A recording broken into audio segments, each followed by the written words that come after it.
प्यारे बच्चों, मैं सुनील सर आपके अपने यूट्यूब चैनल अर्थपेडिया में पुनः स्वागत करता हूं और मिलते हैं इस मैथमेटिक्स के नए एपिसोड में, यानी कि चक्रीय चतुर्भुज के बारे में। चक्रीय चतुर्भुज से संबंधित एक प्रश्न दिया है जिसमें कहा गया है कि चक्रीय चतुर्भुज एबीसीडी के चारों कोणों का मान ज्ञात करें, जिसमें कुछ कोण इस तरह दिए गए हैं: कोण x plus y plus 10 degree, कोण b बराबर y प्लस 20 डिग्री एंड कोण c बराबर x plus y minus 30 degree या कोण d बराबर x प्लस y डिग्री। तो आइए सबसे पहले इसको हम लोग कैसे समझते हैं। सबसे पहले इसके कांसेप्ट को क्लियर करते हैं कि यह करता क्या है। देखिए, कहा है चक्रीय चतुर्भुज। चक्रीय चतुर्भुज का मतलब क्या होता है? चक्र में चतुर्भुज। चक्र माने क्या होता है?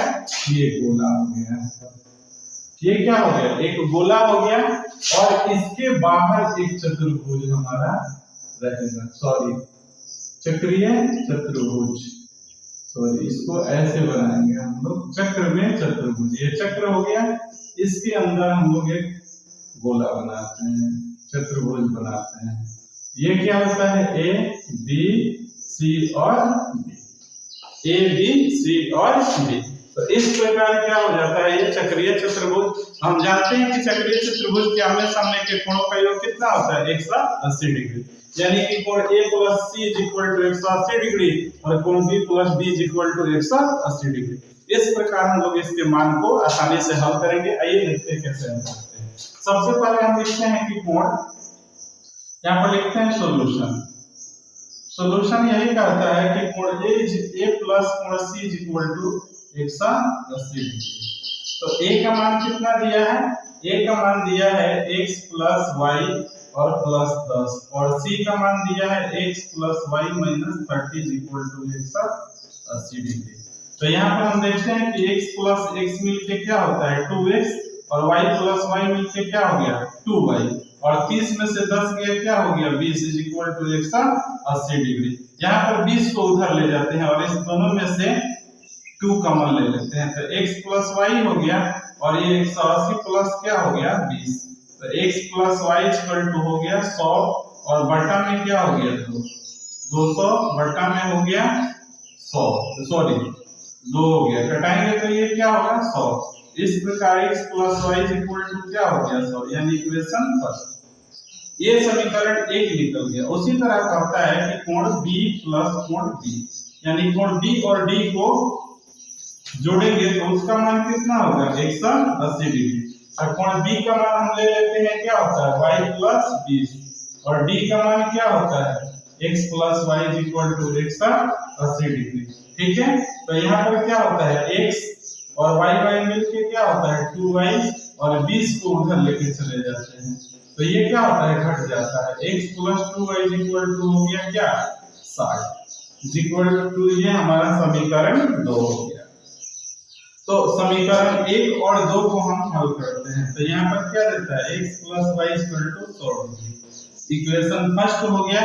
और देखिए हमारा x बराबर है, लिखते हैं घटाने पर, यानी कि बाई सब्ट्रैक्ट घटाने पर, तो ये घटा देते हैं। x से x कट जाता है, y में से 2y में से 1y गया, तो यहाँ पर क्या हो गया? y और 160 में से 100 गया, तो ये क्या हो गया? 60, यानी y का मान 60। फिर लिखते हैं y का मान समीकरण 1 में रखने पर, y का मान समीकरण 1 में रखने पर, समझ गए होंगे आपको।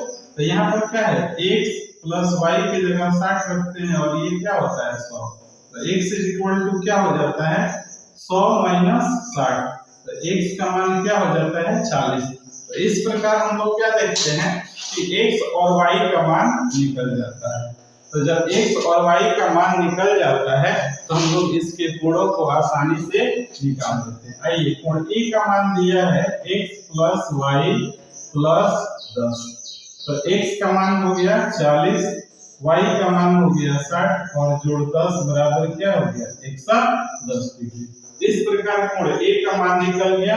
उसी तरह कोण b का मान क्या होता है? y प्लस 20, यानी कि y का मान दिया है 60 और प्लस 20 इक्वल टू क्या हो गया? 80 डिग्री। तो यानी कोण a और b का मान निकाल दिए। और उसके बाद क्या होता है कि कोण c का मान देखते हैं। कोण c का मान क्या दिया है? कोण c का मान दिया है x plus y minus 30 degree, यानी कि 40 plus 60 minus 30 degree is equal to 100 minus 30 is equal to क्या हो जाएगा, ये 70 डिग्री। यहाँ पर 70 डिग्री हो गया। और फिर एक आता है डी, तो डी का मान क्या दिया है, x plus y. x plus y का मतलब हो गया 60 plus 40 is equal to 100 degree. तो हम लोग देखते हैं कि कोण ए और सी, कोण ए और सी को जोड़िएगा तो क्या होता है, 180 डिग्री आना चाहिए। 110 और 70 180, और कोण बी और डी को जोड़िएगा तो 180 डिग्री आता है। इस प्रकार हम लोग क्या करते हैं, इसके मान को आसानी से याद कर लेते हैं। मुझे उम्मीद है कि यह चक्रीय चतुर्भुज से संबंधित सवाल आप लोगों को आसानी से समझ में आया होगा। कोण ए का मान 110 डिग्री, कोण बी का मान 80 डिग्री, कोण सी का मान 70 डिग्री और कोण डी का मान आपको 100 डिग्री है। इस प्रकार ये चारों मिलाते हैं तो हमारा 360 डिग्री प्राप्त हो जाता है। इसलिए यह सवाल क्या होता है, आसानी से बन जाता है। मिलते हैं अगले वीडियो में, तब तक के लिए धन्यवाद।